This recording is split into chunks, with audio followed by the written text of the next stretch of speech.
A marriage torn apart by murder, the tragic Phelps case.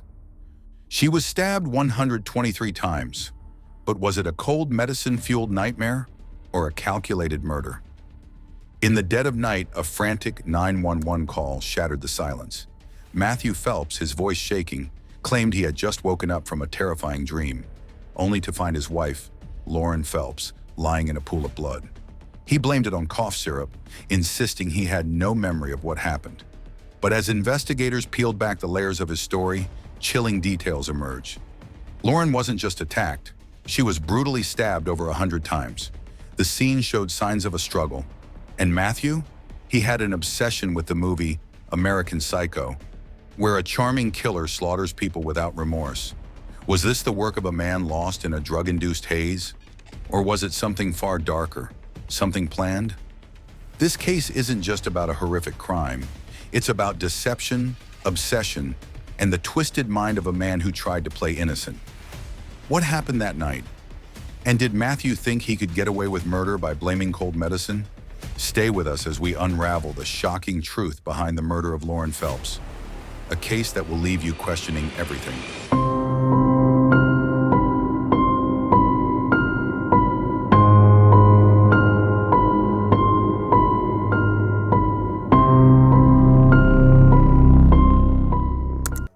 Nestled in the heart of North Carolina, Raleigh is known for its rapid growth, rich history, and breathtaking oak trees.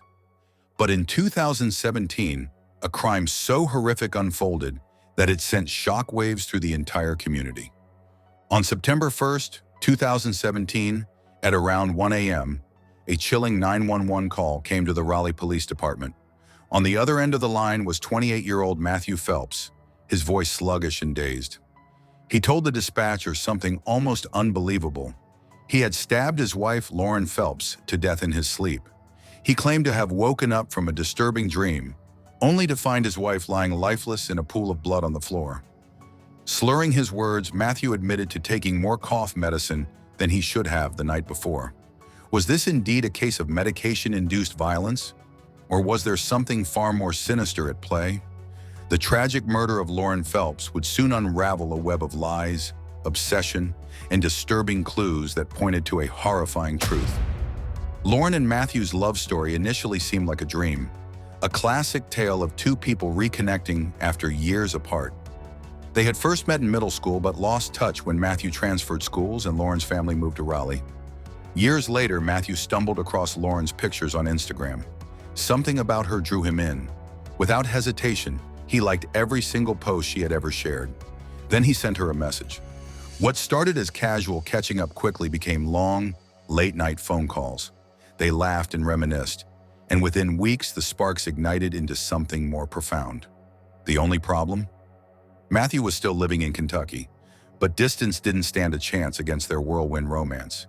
Soon he packed up his life and moved to North Carolina to be with her. Lauren, ever the family girl, was thrilled to introduce Matthew to her loved ones. Most of them welcomed him with open arms. He seemed polite, well-mannered, and completely smitten with her. Her mother, Lori, adored him. He appeared to be the perfect match for her daughter. But Lauren's father, Dale? He wasn't convinced. Something about Matthew felt off. He couldn't pinpoint what it was, but his gut told him there was more to this man than he let on. Was it just a father's overprotectiveness? Or had Dale sensed something no one else had? Despite her father's unease, the relationship moved fast. Too fast. For now. At first, Matthew blended into the family seamlessly, but that facade cracked when he casually dropped a bombshell during a family game night. He had been married before. The revelation caught everyone off guard. Why hadn't he mentioned this before? And more importantly, why did he refuse to share details about his past? His evasiveness rang alarm bells, and his jittery body language only fueled suspicions. Despite the red flags, Lauren stood by him, and in 2015, the couple got engaged. Their engagement party was unforgettable, filled with laughter and love, or at least, that's how Lauren saw it. Matthew's mother, however, made no effort to hide her disapproval. They seemed like the perfect couple on Instagram. Their photos painted a picture of flawless happiness that friends and followers envied. But behind the smiling selfies lay a much darker reality. Lauren and Matthew's marriage had been on shaky ground, though few people knew it. On the surface, they seemed like a happy, newlywed couple, but beneath that fragile exterior, tension simmered. Unlike Lauren's tight-knit family, Matthew's childhood was fractured. Raised mainly by his grandparents, his mother was only occasionally present, while his biological father was utterly absent. Multiple stepfathers came and went, leaving Matthew without the stable father-son bond he craved. Was this early instability the first warning sign? High school brought more trouble. Matthew fell in with the wrong crowd, abusing drugs and alcohol.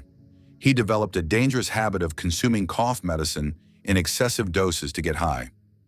Desperate to help, his grandparents transferred him to a private Christian academy. It seemed to work for a while. Matthew's grades improved, and he eventually attended Clear Creek Baptist Bible College in Kentucky. But marriage to Lauren revealed the cracks that had never truly healed. Matthew's mother created tension from the start. At their engagement party, she wore white, stealing attention from Lauren. Was this deliberate sabotage of their relationship? As time passed, fundamental differences emerged. Two people from vastly different backgrounds struggled to build a life together.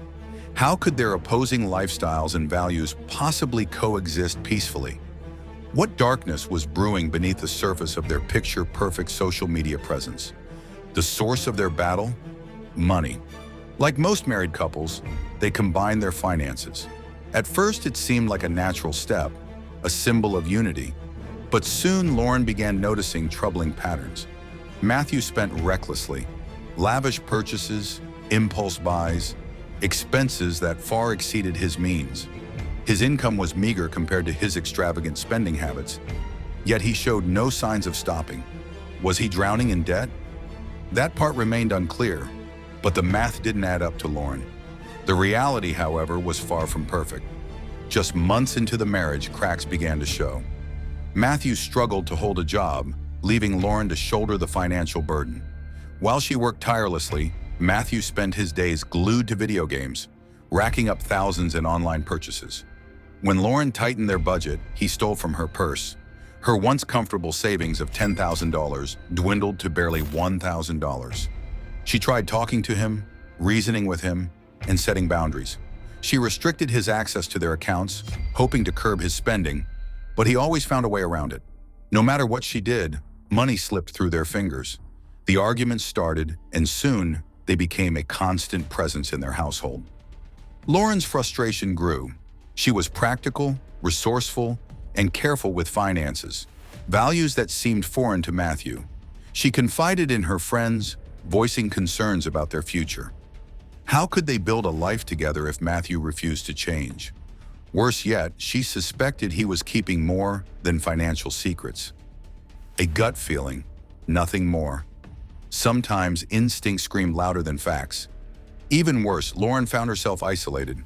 When they moved in with Matthew's family for a while, his mother's hostility became unbearable. Arguments between Lauren and Matthew escalated, mostly over his reckless spending. The dream of traveling to Disney World together, a goal they had eagerly saved for, was crushed under the weight of Matthew's impulsive splurges. And then, there was the neighbor, the woman Matthew seemed to spend more time with than his wife. Was it innocent companionship, or was Lauren's growing suspicion justified? Despite the turmoil, Lauren tried to hold on. Divorce wasn't an option in her mind. She clung to hope, believing things would change. But just as she finally found the strength to walk away, Matthew had other plans. He had an unsettling obsession with horror, particularly American Psycho. Not just a casual appreciation, an all-consuming fixation. He admired Patrick Bateman, the film's wealthy, charismatic, yet psychotic protagonist. He even dressed as the character on multiple occasions. To most, it was just a strange quirk. To those who truly knew him, it hinted at something far more disturbing. At a gathering one evening, he turned to a friend and, unprovoked, steered the conversation towards serial killers. Casual curiosity? Perhaps, but there was something in his voice, a peculiar fascination as he spoke. He wondered aloud what it would feel like to take a life, a fleeting, intrusive thought, or something deeper, more sinister. The friend couldn't shake the eerie feeling that came over him. Then it happened. September 1st, 2017. A quiet night in Raleigh, North Carolina. The Phelpses turned in for bed like any other evening. The apartment was still, the world outside silent. But inside Matthew's mind, a storm raged. Sleep had never come easily to him. He often turned to medication to quiet his restless thoughts. That night he reached for something stronger, cough syrup, a remedy he had heard could induce deep sleep.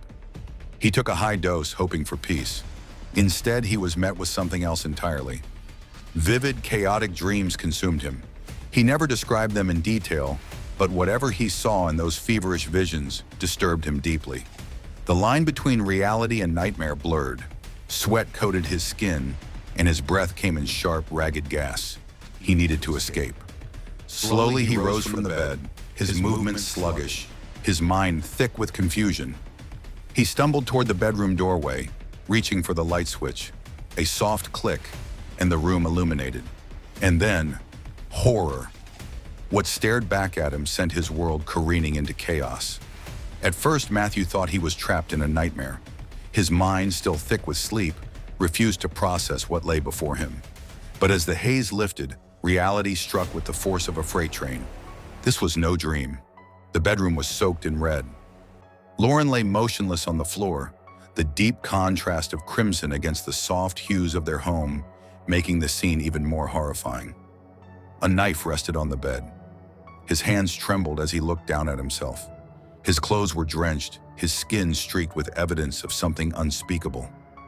Panic surged through him, his breath shallow and erratic. What had he done? He had no memory, only a suffocating weight of dread pressing down on his chest. He did the only thing he could think of. He dialed 911. His voice wavered as he spoke to the dispatcher. "I had a terrible dream," he muttered, as if saying it aloud would make it true. "Just a dream, nothing more." But then came the words that made his blood turn to ice. "I think I killed my..." He trailed off, unable to finish the sentence. "I think I killed my..." What do you mean by that? What happened?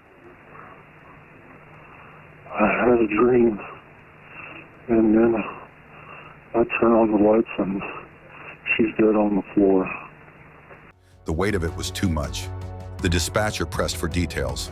How had this happened? What did he remember? But Matthew's responses were fragmented, disoriented. He repeated the same explanation. He had taken too much cough syrup. He had gone to bed. And now this. As his voice cracked, he began sobbing. "She didn't deserve this," he choked out, his grief raw, his shock palpable. But something wasn't adding up. When officers arrived, they braced themselves for a gruesome scene. And it was gruesome. The bedroom walls, the sheets, the floor, evidence was everywhere. But Matthew? He wasn't the disoriented, blood-soaked man they expected to find. He was almost clean. This detail, subtle but chilling, immediately sent alarm bells ringing. He had told the dispatcher he was covered in red stains. And yet there he stood, suspiciously tidy. The only logical conclusion? He had taken the time to clean himself up before making the call. Why? For detectives, that was the first crack in his story. If a man wakes up to find his wife in such a state, would his first instinct be to shower or get help? Matthew, however, stuck to his explanation. Over and over, he repeated the same tale. He had taken a high dose of cough medicine, blacked out, and awoke to horror. His insistence never wavered, his tone steady, but suspicion clung to him like a shadow. And then, just when investigators thought they had heard all there was to hear, Matthew said something that sent a chill through the room. A confession. But not just any confession, one so bizarre and unexpected that it stunned even the most seasoned detectives. At this point, investigators weren't sure what to believe. The crime scene painted a vivid picture of what had occurred, yet Matthew's suspicious account had enough plausibility to keep authorities from making rash conclusions.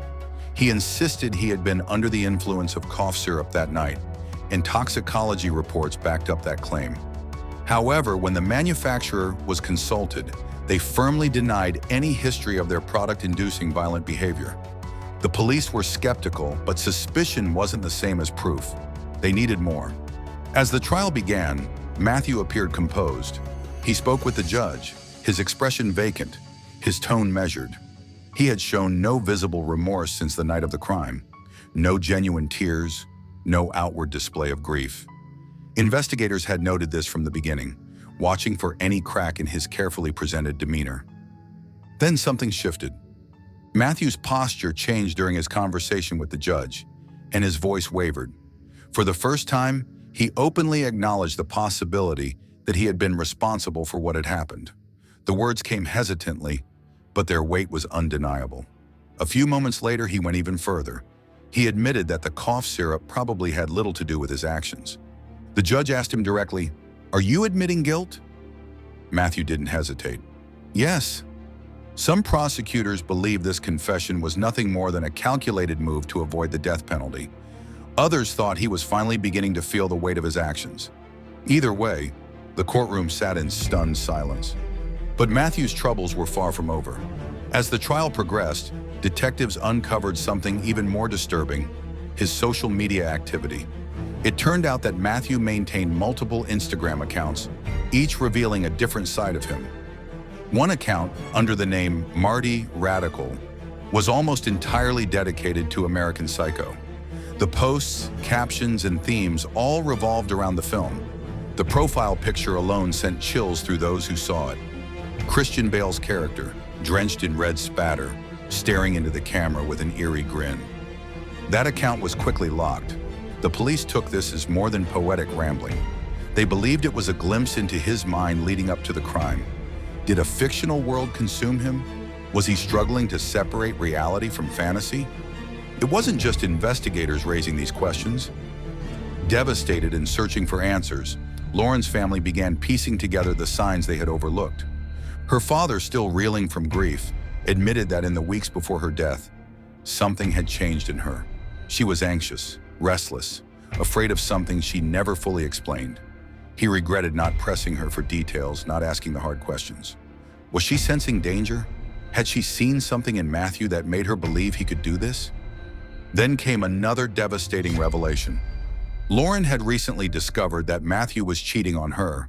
Her sister, the last person to speak with her, recalled their final conversation. Hours before the crime, Lauren had confronted Matthew about his affair.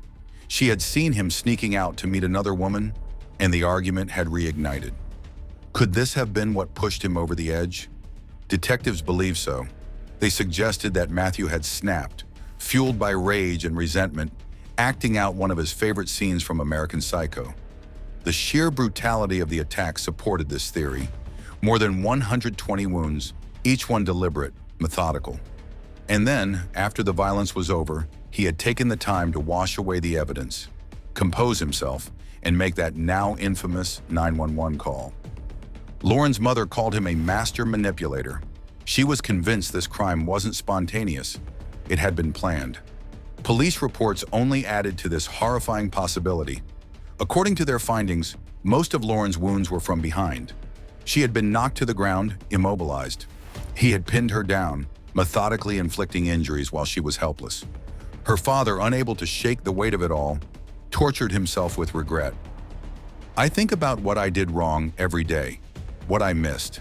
I just took everything as is." When asked if he could ever forgive Matthew, his response was immediate. I'll take it to my grave and still hate him." As for Matthew, he was sentenced to life in prison without the possibility of parole. This case sticks with you because of its brutality and the disturbing layers beneath it. A man who claimed to be under the influence of cough syrup brutally attacked his wife, then calmly cleaned himself up before calling 911.